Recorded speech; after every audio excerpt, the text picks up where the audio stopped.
नमस्कार दोस्तों, स्वागत है आप सभी का एसएससी रैंकर यूट्यूब चैनल पर। मैं हूं अभिनव। आज की इस वीडियो में हम पढ़ेंगे 17 जनवरी 2026 के करंट अफेयर्स को, जो SSC, banking, railway, state exam सभी के लिए जरूरी है। तो चलिए बिना समय बर्बाद किए पहले प्रश्न से शुरुआत करते हैं दोस्तों। तो पहला क्वेश्चन है, हाल ही में दिल्ली सरकार ने कितने नए आयुष्मान आरोग्य मंदिर का उद्घाटन किया? ए 51, बी 71, सी 81, डी 101। इस क्वेश्चन का सही आंसर है 81। दिल्ली सरकार की मुख्यमंत्री रेखा गुप्ता ने 81 आयुष्मान आरोग्य मंदिर का उद्घाटन किया। चलिए अब बढ़ते हैं अगले प्रश्न की ओर। हाल ही में चर्चा में रहा Asola Bhati wildlife sanctuary पर्वत श्रृंखला पर स्थित है। A Vindhya range, B Satpura range, C Aravalli range, D Shivalik range. इस क्वेश्चन का सही आंसर अरावली रेंज। क्या होगा? अरावली रेंज। अब बढ़ते हैं अगला सवाल। क्या है? हाल ही में कर्नाटका बैंक ने Indian banks association banking technology awards में कौन सा पुरस्कार जीता है? A best cyber security bank, B best digital lending bank, C best fintech and DPI adoption, D best payment bank. DPI का फुल फॉर्म क्या होता है दोस्तों? Digital public infrastructure. इंफ्रास्ट्रक्चर।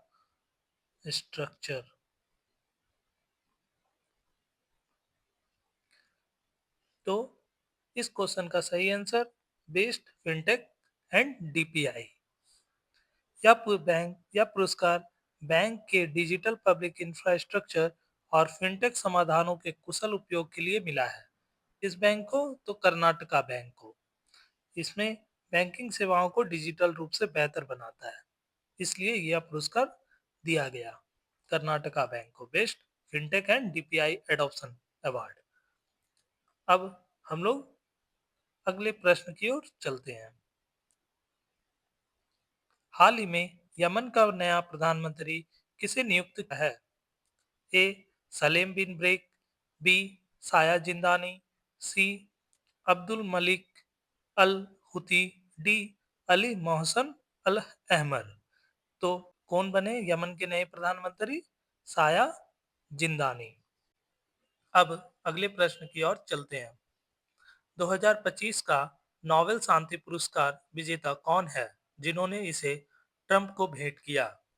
ए Donald Trump, B Maria Corina Machado, C Abdullah Buhari, D Angola Merkel. इस प्रश्न का सही उत्तर Maria Corina Machado. ये हैं मारिया कोरिना मचाडो जी। इन्होंने अपने नोबेल शांति पुरस्कार को डोनाल्ड ट्रंप को भेंट कर दिया। अब अगले प्रश्न की ओर चलते हैं। छठी आसियान भारत डिजिटल मंत्री बैठक किस विषय पर आधारित थी? A digital India mission, B smart Asia, C अनुकूलनशील आसियान कनेक्टिविटी से संबंध बुद्धिमत्ता तक, डी डिजिटल लोकतंत्र।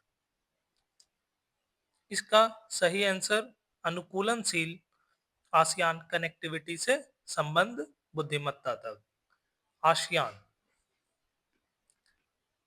आसियान का फुल फॉर्म क्या होता है दोस्तों? Association of south east Asian nation. Association of south east Asian Nations. इसकी स्थापना कब हुई थी? 8 अगस्त 1967 में बैंकॉक थाईलैंड में। इसका मुख्यालय जकार्ता इंडोनेशिया में है। अब इसके सदस्य देश को पढ़ते हैं। देखो, आसियान, इसके सदस्य देश, पहला Brunei, Cambodia, Indonesia, Laos, Malaysia, Myanmar, Philippines, Singapore, Thailand, Vietnam. चलो अब अगले प्रश्न की ओर चलते हैं। अंतर्राष्ट्रीय पतंगोत्सव 2026 का आयोजन कहाँ किया गया? ए अहमदाबाद, बी जयपुर, सी नई दिल्ली, डी सूरत। का सही आंसर नई दिल्ली। इसका आयोजन गृह मंत्री और सहकारिता मंत्री अमित शाह जी ने किया है। अब अगले प्रश्न के और चलते हैं। भारत के लोकपाल की स्थापना दिवस कब मनाया जाता है? 15 जनवरी, बी 16 जनवरी, सी 26 जनवरी, डी 9 दिसंबर। इस प्रश्न का सही आंसर 16 जनवरी। वर्तमान में लोकपाल के अध्यक्ष न्यायमूर्ति ए एम खानविलकर जी है। ये हैं। अब अगले प्रश्न की ओर। अब देखते हैं अगला प्रश्न। हाल ही में किसे केंद्रीय सतर्कता आयोग में सतर्कता आयुक्त नियुक्त किया गया है? ए सुशील चंद्र, बी प्रवीण वशिष्ठ, सी संजय यादव, डी अजय तिर्की। इसका क्या होगा? प्रवीण वशिष्ठ जी। इनको सीबीसी के सतर्कता आयुक्त के रूप में नियुक्त किया गया। अब अगला प्रश्न। सांख्यिकी में सुखात्मे राष्ट्रीय पुरस्कार 2026 किस मंत्रालय द्वारा प्रदान किया जाता है? ए शिक्षा मंत्री, बी वित्त मंत्रालय, सी सांख्यिकी एवं कार्यक्रम कार्यान्वयन मंत्रालय, डी नीति आयोग। इसका सही आंसर सांख्यिकी एवं कार्यक्रम कार्यान्वयन मंत्रालय द्वारा प्रदान किया जाता है। कौन सा पुरस्कार? सुखात्मे राष्ट्रीय पुरस्कार। ठीक है। तो दोस्तों ये थे आज 17 जनवरी 2026 के सभी महत्वपूर्ण करंट अफेयर्स क्वेश्चंस। अगर वीडियो आपको उपयोगी लगा हो तो लाइक जरूर करें, अपने दोस्तों के साथ शेयर करें और रोज के करंट अफेयर्स के लिए एसएससी रैंकर चैनल को सब्सक्राइब करें। थैंक यू दोस्तों। जय हिंद, जय भारत।